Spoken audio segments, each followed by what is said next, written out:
All right, I could be mistaken, but I believe we are live. So again, warm welcome to this Soul Cafe, and it feels like it has been eons, because I know that with the way the holidays were hitting the week. It was Christmas Day, their New Year's Day. So it's been a very long time. This is the first Soul Cafe of 2022. Exciting. So much appreciate you being here. And today, again, with Soul Cafe, different format every time. But what has been on my mind so much is just the overarching idea of training principles, training. So before we dive into what that might mean from a spiritual perspective, let's take a moment to set the stage with reflection. Seated comfortably, perhaps taking a breath or two to relax the body. Focusing on the release of air from the lungs, which can help to release tension in the body as well. And also help to slow things down.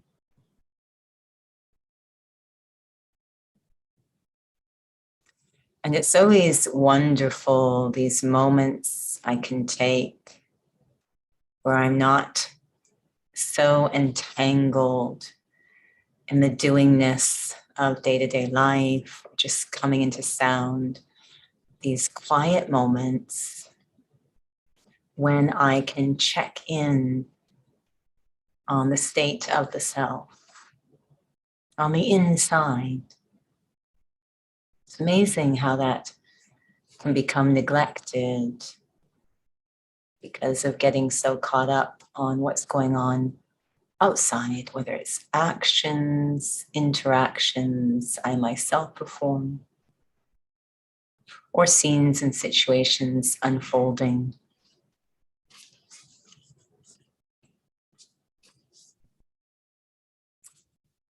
But at this moment, and we shall give the answer to your YouTube question in a minute, at this moment,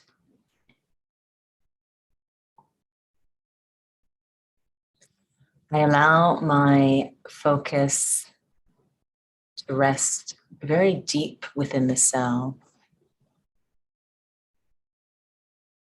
a place where I am what we might call completely alone. Not just there's no people around me, but also there is not the company of roles, responsibilities, deadlines, issues. I am completely alone. True solitude.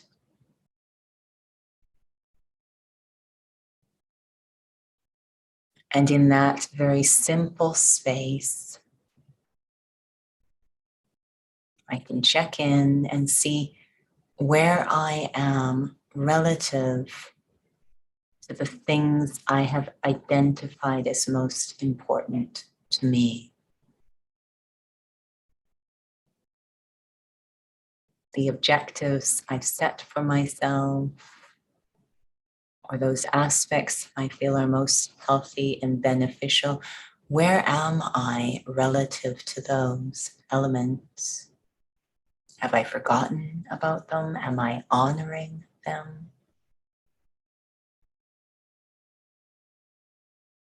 Take a moment to check in.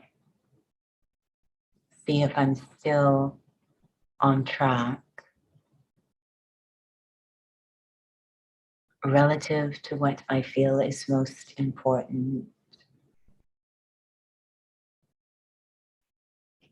And how often will I need to do this during the day to keep it vibrant in the forefront? so I don't feel I am neglecting that self-care. How often will I need to check in? Just a moment of assessment at this time of solitude.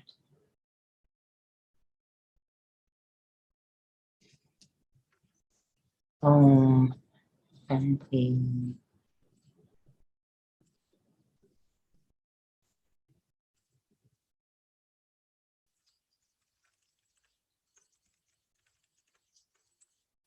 I'm just trying to respond to someone on YouTube. So warm welcome to everyone. So glad again you can join this Soul Cafe. The format again changes each time, and today it's inner fitness, which is where we take some inspiration from the physical fitness realm and see how it might map on to a spiritual endeavor. Let's see how we do. So I have been so fascinated ever since I began this spiritual journey with Raj Yoga about the concept of training or the practical aspect of what this spirituality might look like. And that fascinates me because most people don't connect spirituality or a spiritual study or practice with practical, with practicing, with actually doing something. In fact, we even like to use the word being when we talk about spirituality. So what is the practical side? What's practically happening when we engage in a spiritual endeavor? It's really important to consider this. And I know that it's one of the many reasons I appreciate the study that I have chosen to engage in, Raj Yoga, because it is incredibly practical. You know, from the very first moment when we come to take the course on day one, we're told, you are going to study open-eyed meditation. And everyone goes, open-eyed meditation, what's that? Well, let's see. Meditation with your eyes open. But the idea being it's practical. It's not meant to be divorced from what we call real life. And we hear this so much, you know, that I don't have time for my spirituality. I've got so much going on in my life. And this deep concept we might have inside that there is a spiritual practice and then there's the rest of my life, and neither of the two will ever meet. That there's no practical or relevant aspect. Whereas, of course, the idea of Raj Yoga is that I actually learn to live spiritually. Now, it's deceptive because so much of it, especially at the beginning, is what we call seated meditation. So it's kind of an artificial setup, and this is where we'll start to overlap with physical training. You're in a room and, you know, there might be a nice warm red light, red glow in the room for meditation, some soft music playing. If it's acceptable, maybe some candles, electric or real ones lit, and a focal point, and there's some commentary being spoken. It's really all very beautiful. And we're seated, nothing else going on. And the idea being that I'm trying to have a spiritual experience, that I'm trying to experience I am a spiritual being, a soul, going very deeply while seated. Now, during the day, I want you to bring into your mind what your physical name is. Now, in my example, my physical name is Judy. So obviously, unless you're also named Judy, you will have to replace it with what your physical name is. During the day, do you have to continually go through I'm Judy, I'm Judy. I've got to remember I'm Judy. It's so natural for us as we walk and move around. So what's happened is that having a physical sense of ourselves has become natural or default. We don't have to train. We don't have to work hard, or we don't have to sit in a room for a while and get that experience. And so this is an interesting situation we're in, where we're suggesting you're not that physical body. You're a soul, a spiritual being. This is the foundation of spirituality.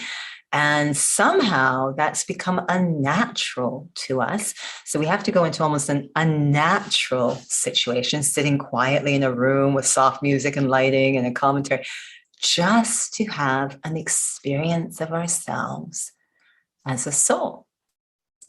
And again, this is where it overlaps with physical training. So what we notice with physical training is that, we, especially if it's the subtle, the mind body, where you focus on alignment a lot, which is the cornerstone of movement, of physical well-being, what we notice is we have to go into an artificial situation. We're in a studio, you'll be asked to go into a plank or, some sort of exercise that really doesn't look like what we look like when we're walking and moving around. I'm not going to say sit-ups because that really doesn't help our alignment much, but there's a lot of alignment exercise, sometimes special equipment, Pilates reformer, whatever the case might be. It's a bit artificial in that it doesn't really look like what happens during the day. We're just walking and moving around. So we have souls do that. We really cue a lot, get their body into the right physical alignment. Everything looks wonderful. And then even after a second, they finish the exercise, they stand up, and it's as if they've done nothing. There's no sign of having just worked on their alignment. They go back into what has become the default or the familiar, back into the old posture. So what's happening in that artificial moment, the exercise, is not transferring into their day-to-day life, how they walk and move around. And this happens with spirituality too. Souls will be sitting, they appear, I don't know, it's hard to tell, it's all very incognito, but they appear to be having some kind of experience. They're quiet, they're focused, they're awake. And then the moment the red light goes off, the music stops, the candles are blown out, it's almost as if nothing happened. They kind of go back into the old way of operating. There's no trace left of spirituality. And so to me, this is such an important training principle. I need to have a program, and that's going to be huge in terms of what we're talking about. But I specifically want to focus on a program that is designed to integrate what I am practicing in that artificial context, integrated into my day-to-day life. This seems to happen the most in the physical example when someone is injured. So much depends on being able to transfer what they're doing into their day-to-day life so that they're not experiencing pain. They're very motivated that be a key principle of their training, that what they do in the gym, in the studio with the trainer, they're going to be very motivated because they don't want to feel pain to do it in their day-to-day life. And they'll figure out, they'll develop programs, they'll have cues and prompts and alarm clocks and all sorts of things to help remind them to do that.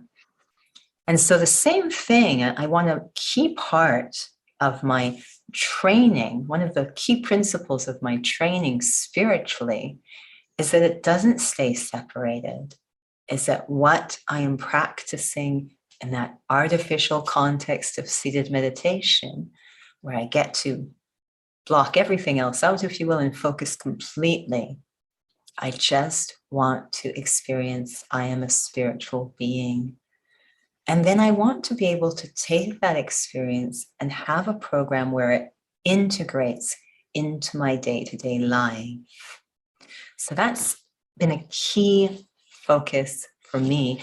Otherwise, as we see with physical, it really, all the training really isn't for much. It really doesn't amount to much other than I lifted a whole lot of weight or I went, an hour in a training class. And certainly there is some serotonin, benefits, but those are short-lived as well. In terms of really well-being, whether it's my physical or spiritual, the same principle. Do I have a program that helps me to integrate what I'm experiencing in that particular, almost artificial context, a program that helps me to integrate it into my walking life? So I'm going to pause here. I've got a few souls on Zoom. So I'm very interested to hear their experience, and hopefully everyone will be able to hear. We see how this goes, because I know we have people on Instagram. I'll repeat it if necessary, what they share, but very interested to hear if this is something that you have been thinking about in your own practice, if this is important to you, and if so, what kind of ideas, if you can share any tips or things you've been working on, specifically, how can I maintain that spirituality in my day-to-day life? They've been separated for so long. So how am I going to integrate? So let's check in and please, on Instagram, certainly feel free to leave a comment if you want on your experience with this. But let's see if those on the Zoom platform, I have someone actually with me in the room, if they wish to share anything about their experience on this topic. And there is no one on YouTube yet, but yes, if they, it was, but they came onto Zoom. Yes. I'm trying to keep an eye on. I actually need 3 eyes. Looking in all 3 directions. Mm-hmm. Anyways, if there's anything to share.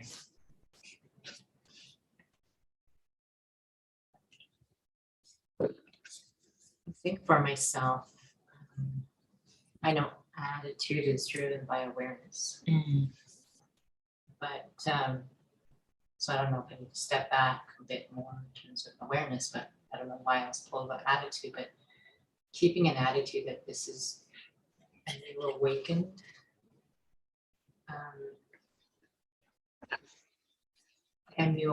life. I find that's very important. So the attitude that this is a new awakened life. And the reason why I mentioned whether you say what fosters that, what can awareness fosters that, is because it's very easy to lapse into familiarity. Lapse into familiarity or maybe old habits. Yeah, and kind of feel like as if the study is just an add-on. So the study is just an add-on to what I'm already doing. Yeah, and that really makes it doesn't feel like reality when you're fostering this. Like it can get subtle is what like as if soul consciousness is just a nice novel thing. It's exciting. I get great attainments from it. I use it when I want to, and I don't when I want to. So I'm using it more as a tool rather than a way of life. And I have to check, what is my understanding of what is spirituality for? What is this study for? Is it just to add on to what I'm doing? Is it meant to be a complete reframing of my way of life? So an attitude check at the beginning, perhaps, rather than even getting into any specific practices. Again, that separation piece, right? Because then it has a lot to do with my behavior too. So then it will affect my behavior.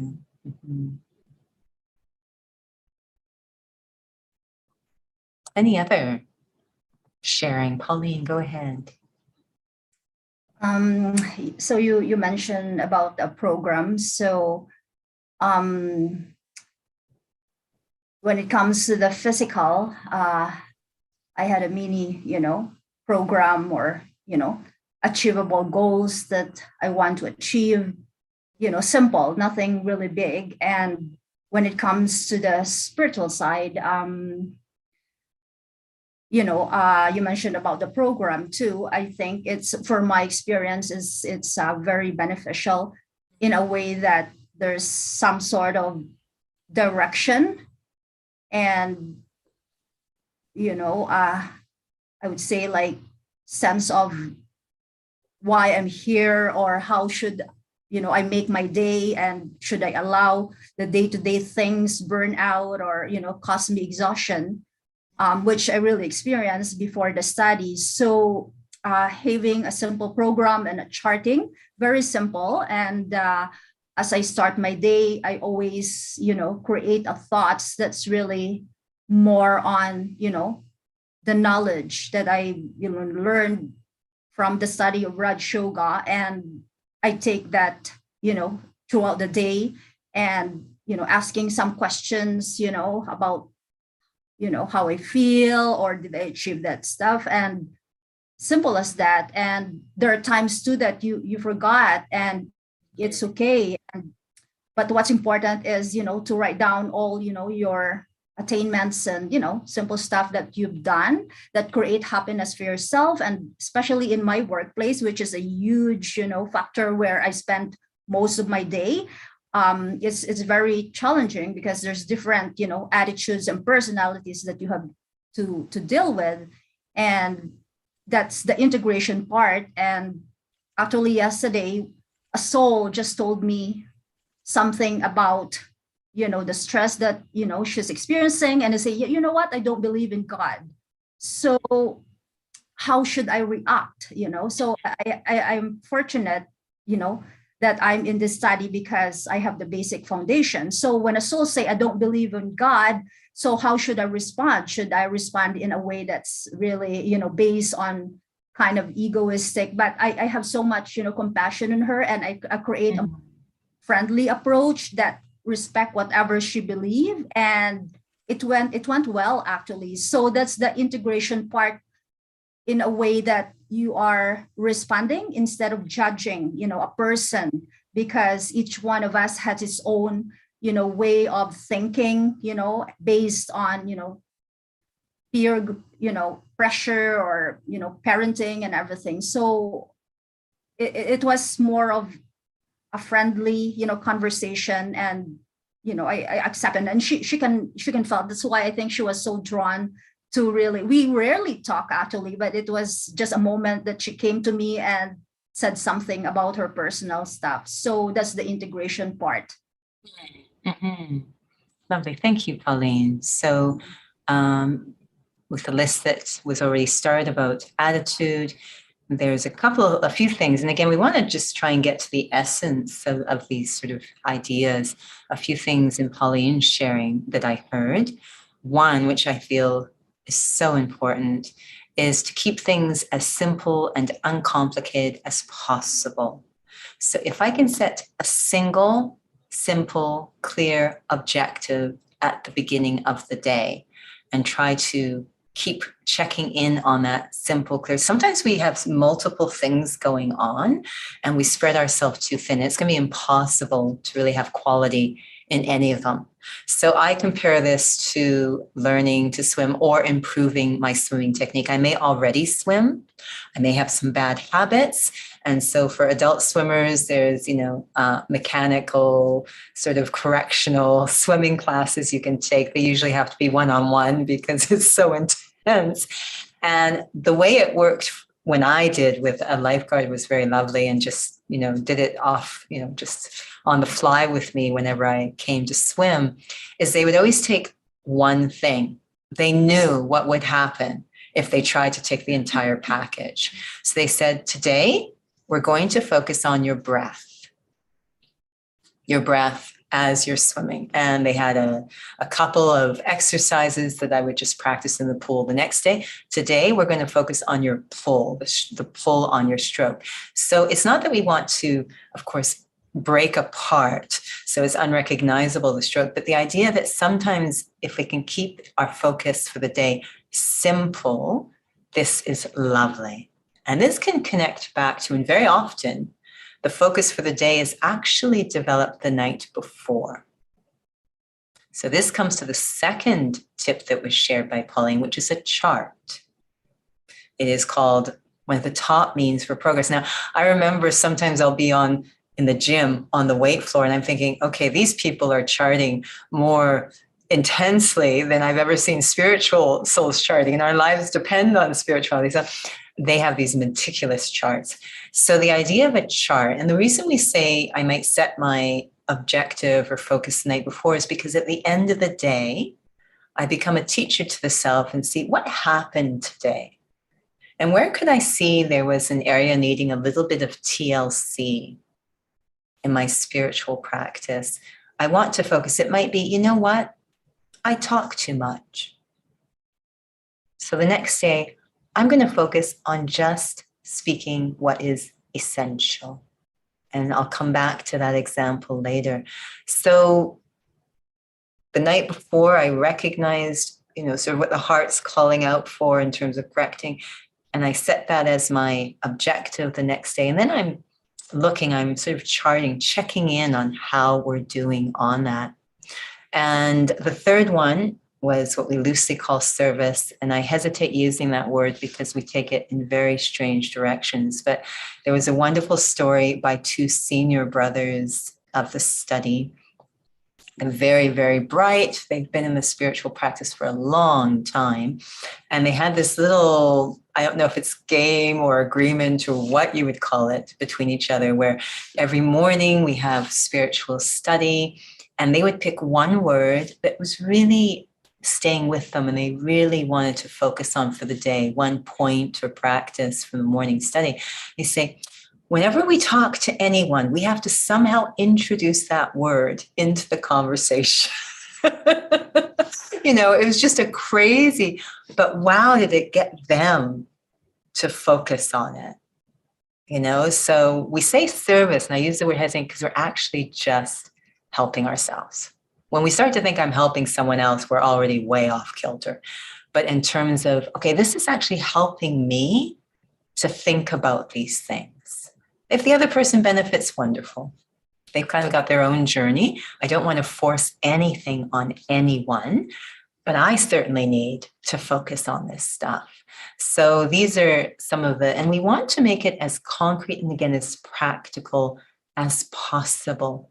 The first student of this study, who, the name given was Brahma Baba, the first student, so borrowed his namesake for the name of the organization, Brahma Kumaris. Brahma Baba was, as far as I am concerned, brilliant at training, at spiritual training, absolutely brilliant. And that's why he had such remarkable results. He was so practical, so grounded in what is, of course, not physical. This is difficult for us to grasp. And when we try to make it physical, we kind of lose the spirituality. He was brilliant at taking spirituality. How do I make it practical? How do I go through the day with a very vibrant spiritual focus? So he even used to talk about his spiritual experiences, his drills, that he's doing spiritual drill, just like we might talk about in a boot camp class, doing drills, these spiritual drills that he would do as he's walking and cooking and speaking to others, constantly developing this habit internally, this habit of applying spirituality, not just by speaking about it to others, but applying it in his activity.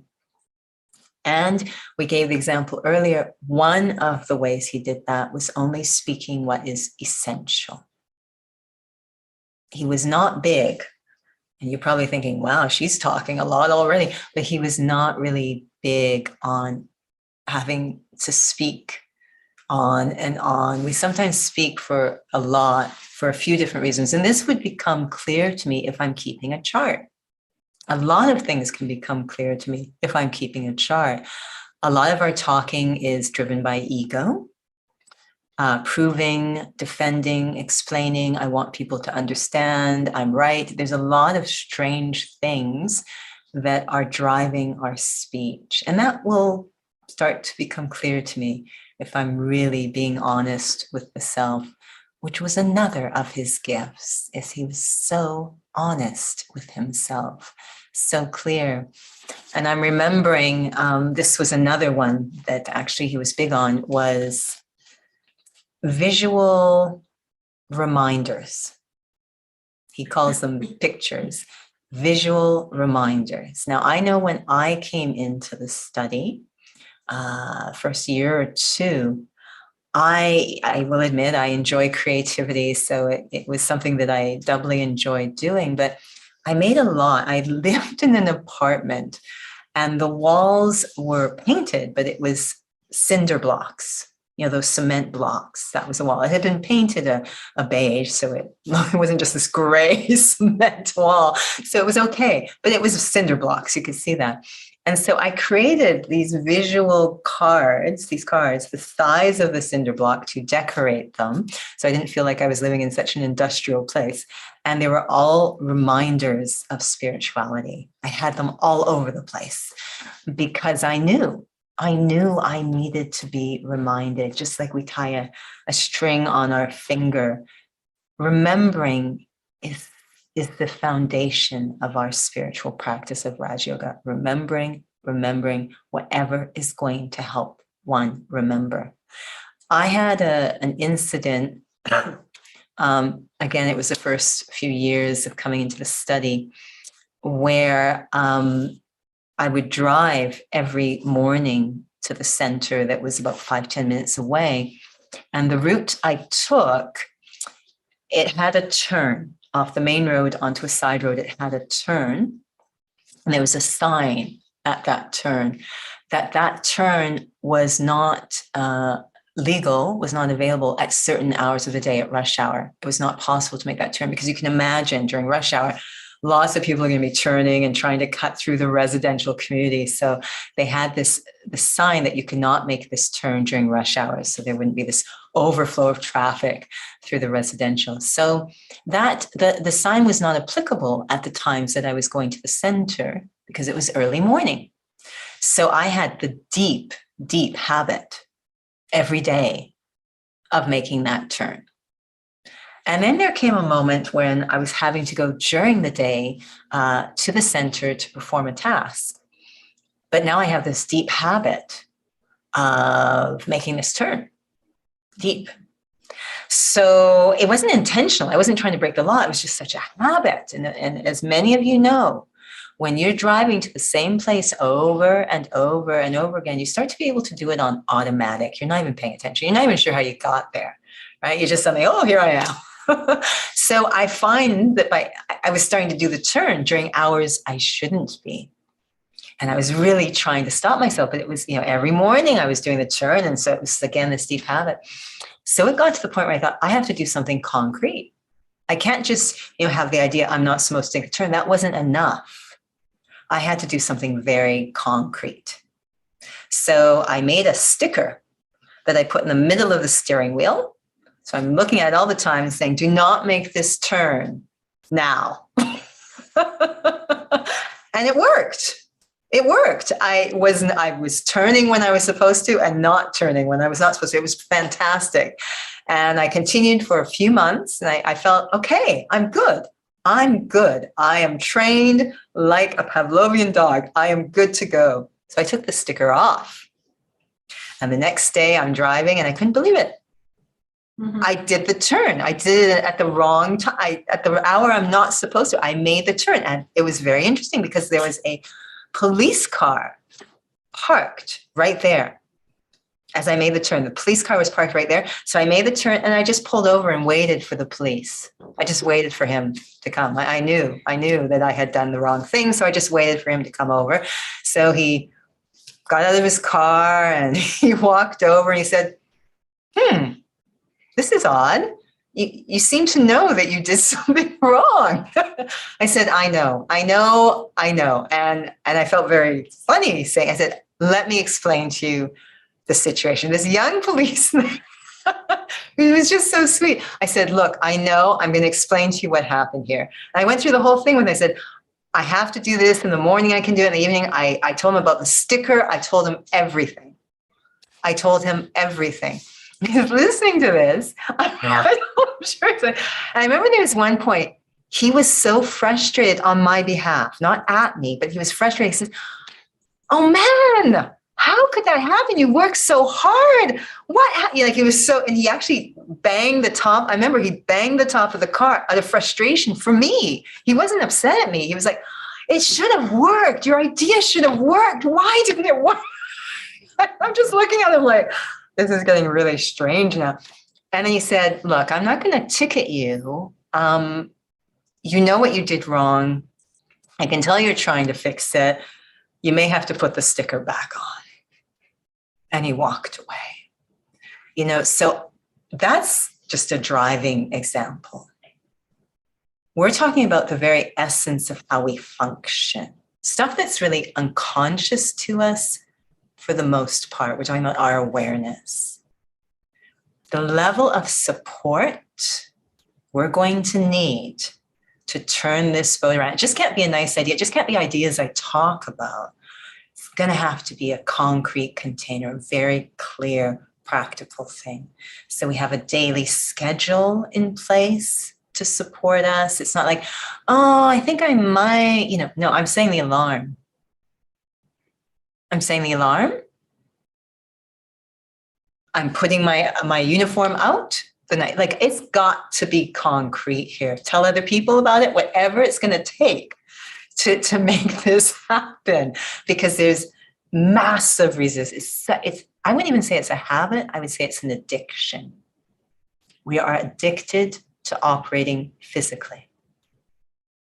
Very addicted. So Brahma Baba, was often recommending have physical, visual cues around you to keep this thing very vibrant for yourself. And something that sometimes is really helpful, we like to go very fast in our lives because we live in a very fast world, and we like to multitask. So I may have to pay attention to those two particular things because they are the enemy of paying attention. They really are the enemy. So there's so many different practical elements that we can start to introduce as one of our training principles. And I think in general, it's really good to think about spirituality as a training program. It's so concrete that I am engaging in spiritual training. And just as we do physical training, if we're on the right track for physical health rather than show, we do it for physical. This is for my actual entire well-being, this spiritual training. And so for me, I love to set a program. What am I going to focus on today? With the idea, and very, very simple, with the idea of integrating it. What can I easily integrate into my day-to-day life? And as I say, we get tons of support through our organization. I don't know how many different signals we get every day that we can choose from to focus on that were intended to be practical. Seated meditation is very important because we are so disconnected from experiencing ourselves as a spiritual being that we need to have a moment to sit down and focus only on that so we can at least know what it feels like. Just as we might in the gym ask someone to do an exercise so they can see what it feels like to be aligned, even though it's not really the way they're not standing, they're not walking around, but I need to know what it feels like. And I do want to have the feeling. Very often in spirituality, everything's given through words. You were told you are a soul, you are a point of light, you are eternal, your true nature is peaceful. All of this, it's all given through words. And normally in a study, what happens is we hear words from the lecturer, and then we just repeat them back on the exam. And then we're told we're smart, that we've understood. That will not work in a spiritual practice. In a spiritual practice, we start to notice that the very way we went about studying in the physical realm is actually putting us at a disadvantage. The less clever we can be, the better. Because what I want to do is close the gap between saying or thinking something and actually experiencing it. And we're never asked to close that gap in a physical study. But it's absolutely essential in a spiritual study. I can say I am a soul and feel absolutely nothing, but everyone's very impressed because I've said, but I may not feel it at all. And I certainly may not experience the significance, what it means to say I am a soul. What does that mean about how I have constructed my entire so-called life when I say, okay, I'm not a physical being, I'm a spiritual being? What does that mean? How does that affect my relationship with other people, with different objects and possessions, with time, and yes, even with God, when I say I am a soul? So I want to really experience, I don't want it to stay in the head as an intellectual exercise. So the seated is super important to give me a chance to really be able to experience something that's quite subtle, invisible. It's not able to connect with through the physical senses. It's very subtle. So it's good to have those seated moments. And then the next step is, now that I know what it feels like to say I am a soul, I know that feeling. How can I hold, protect, sustain that feeling as I come into sound, as I come into action? That's what I want to create a program for. How do I hold that spirituality, that feeling I had while seated, as I go through the day? That's our challenge, if you will. And very often what might happen, which I find fascinating, and it happens to all of us, is there's the practice of the thing itself, and the results or benefits from that practice. So if I experience myself truly to be a soul, an eternal being, nothing here is mine, all of that, I will naturally, which was I'll be honest, with my focus today, I will naturally be easy. I won't have to keep thinking I need to be easy. And I want you to really consider this for a moment. I can sit there and say I need to be easy and not at all be experiencing myself to be a soul. So there's no real spirituality in my practice. But if I experience myself to be a soul, I will automatically, naturally be much easier, much more patient. All of these things will come from that seed. So very often we put the seed aside and then we have to labor so much to experience the benefits, what spirituality actually looks like, how it actually behaves. I was talking to someone, and I'll end here. I was talking to someone yesterday, and we were talking on this topic, and that there's certain activities as you're trying to integrate, and this might be something else you can look at, certain activities that lend themselves to integration. And one of them is ironing. I know that sounds strange, but ironing is excellent for practicing integration. Shopping for groceries is another one I found, but ironing. So we're talking about ironing and how to maintain this very subtle state, really experiencing myself to be this spiritual being, a soul, feeling it. The body belongs more to the iron than it does to me, really going into the depths of it while performing a very simple activity. And the soul was sharing that it suddenly struck them, wow, this is, as they were doing it themselves, this was their practice, saying, wow, this is really, like, I was exhausted. You were exhausted. So, and I know what they were saying, that the real profundity of what this actually means to live spiritually. We tend to live with the idea, try to move through the day with the idea of being a soul rather than the experience of being a soul. And I don't know if that makes sense, but we're trying to close that gap. It's not just an idea.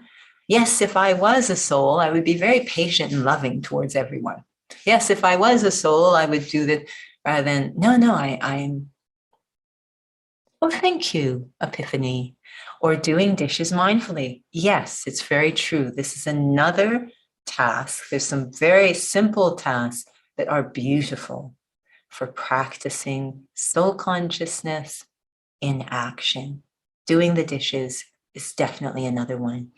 So this could go on and on for a while. I'm going to give you the last word before we go back into reflection. If there's any last things that you would like to share on this topic of training principles in general, really specifically that principle of integrating that training, that experience into my day-to-day life. Yes, Nora. I was thinking about functional training. Reminds me of functional medicine, which I don't know much about functional medicine. So I hope you can hear. So Nora's talking about functional training, reminding her of functional medicine. But when you're training, or when there's some sort of therapy or something that it's supposed to help with an integrated, it's supposed to be for you to integrate it into your life. I guess I was thinking about that in light of what Pauline was sharing, as well as what you have been sharing, Judy, in terms of being very clear of, does there practically feel like a connection between what I'm actually practicing to do and what I really want to get out of it. It feels like if that's not clear to me, if I don't practically experience that. So if the experience of being soul feels painful, right? I don't think that anyone wants to be experiencing that. So I do feel that there needs to be a very practical experiential connection. Yeah, no, you're reminding me of a story I once heard. And again, it's not to mock anyone. We all actually are so awkward and have so much to sort out when we're on this journey. But there was this soul, again, it's open-eyed meditation, and they were given the instruction, so to visualize the point of light in the center of forehead where the soul sits. And so they were doing the meditations and they kept getting headaches. And they were trying to figure out what is going on. And what they were actually doing is they were actually rolling their eyeballs way up there to try and see the soul again. This is all stuff we do because we just don't, with such a leap for us to do this spiritual thing. And so once they finally sorted that out, the soul was fine and good to go. But yeah, we do some pretty intense things. And so it's not a pleasant experience. So we certainly can't imagine it enhancing our lives. So then we start to come up with romantic ideas of what spirituality might look like, because the practice is eluding us. We just aren't able to quite sort it out in a way that seems relevant or pleasant or possible to integrate. And that certainly happens in physical fitness as well. There's sort of a natural way the physical body works.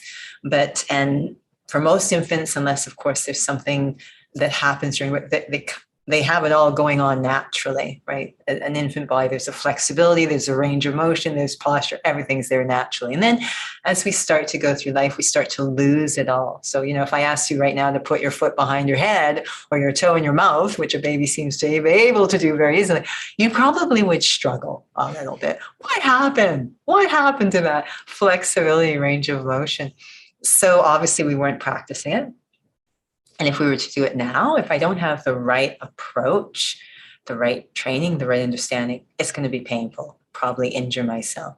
So it's so critical to take the time to make sure I've really understood what does the spirit, because it's supposed to give me peace, it's supposed to make me more loving, and I still feel very irritated. I want to slap things. I know Pauline's given me a couple every year. She gives me these wonderful Christmas cards that I love.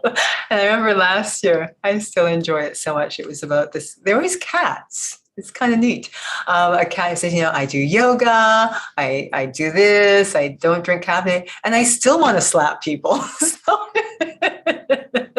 So it's really about taking, in fairness to the self, to make sure that I have understood what I am supposed to be practicing. And we're given signals. If you are practicing it accurately, you will feel this. So if I don't feel that, then maybe it's not that there's something wrong with the method. There might be something wrong with how I'm going about approaching the practice. And again, that happens in the physical as well. All of us come to the physical practices with injuries. And so when we try to do it, there might be some injuries I need to consider. And that goes the same for spirituality. In each of our stories, there's different things that have happened, and even past experience with other religious practices. And that can actually create things, do things that might need to be addressed as I embark on the spiritual path. Classic example is the big one. When we introduce the word God, everyone goes scurrying into the corner. So I may have past ideas, experiences around that word.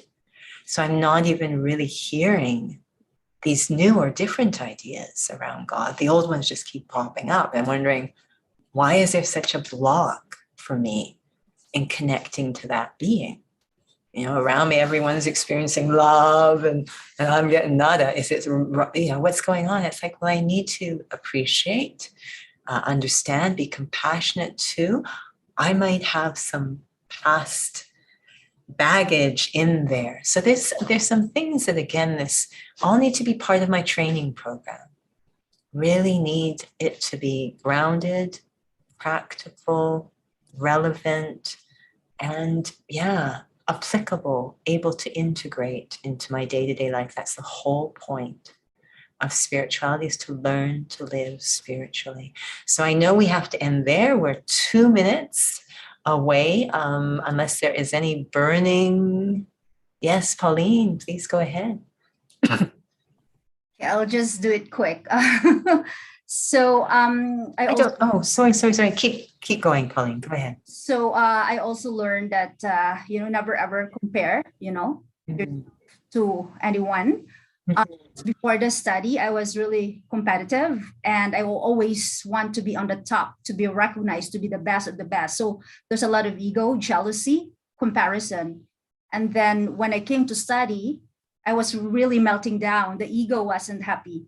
So I slowly, gradually, trying to unmask myself and being, the true authentic me in a way that, for example, I know that it took time for me to really understand. So I have so much patience, in understanding this study, because this is not a competition that, when I'm hearing or listening to any talks, like sometimes you have that, oh, I wish I'm smart, but it's not about being smart. It's more of how you truly, imbibe the knowledge and being authentic. If I'm doing this study a little bit slow, but I'm learning and I'm experiencing, I think that's what matters to me than being more intellectual. So don't ever compare yourself with anyone. Absolutely. Wonderful advice for any kind of training program.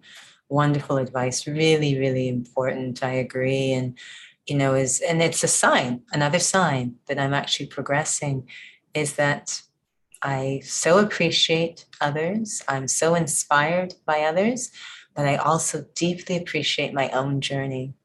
And we each have a wonderful, wonderful journey ahead of us that no one else can walk except me. So it's it becomes quite beautiful, actually, to turn that around. And of course, we now know that if there is, you use the word ego, if there is any of that, it just is pointing to a loss of my own self-respect. I was always deeply touched when I would go to the headquarters. I keep saying, and we'll end here.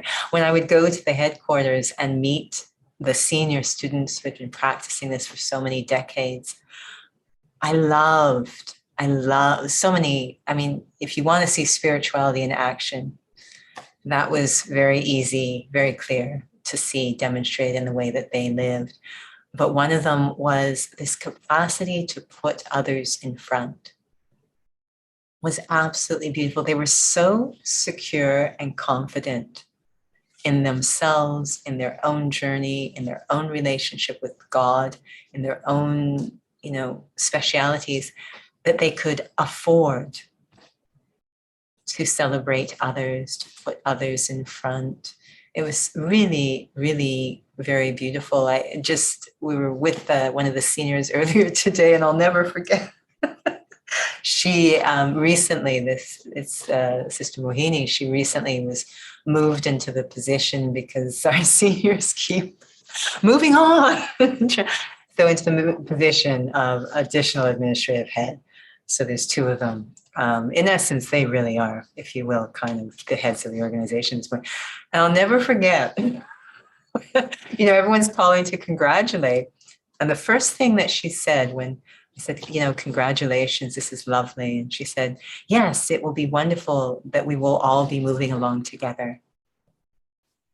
She didn't think of it as herself at all. She kept thinking of what everyone else will have the opportunity to do. And then she went into this whole Minnie Mouse thing, which is unfortunate, but she kept going on about, yes, this is wonderful for all of us. Putting others in front. It's such a beautiful quality. It is a sign of spirituality.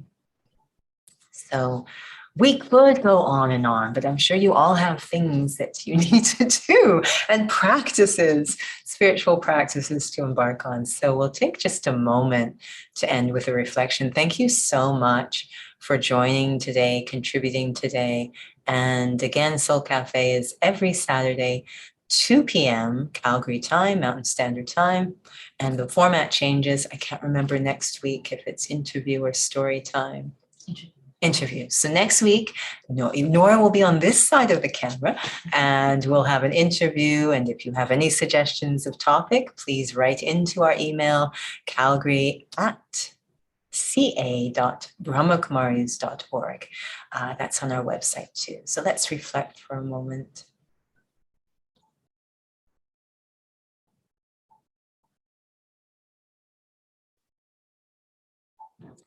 Any path towards well-being, whether it's physical, emotional, mental, or spiritual, any path where I want to move towards greater health and well-being is going to require one thing especially: deep love for the self. A lot of self-respect, that I value the self. I want to uplift the self. I know others will benefit if I do. I've recognized myself. The spiritual journey will ask me to let go a lot of old ways in which I used to value myself, protect myself, try to move forward. It will ask me to let go of all of that and adopt a completely different way of being, where at the end, there will be true health, true well-being, true self-respect, to such an extent that I will actually become a source of benefit, benevolence in the world, able to support, uplift, empower, cooperate with others. It is such a worthwhile journey, but every step has to be taken with so much regard for the self. Om Shanti. Thank you again for joining. Happy New Year, and we'll see you next time. Om Shanti. Thank you. Thank you. Om Shanti. I think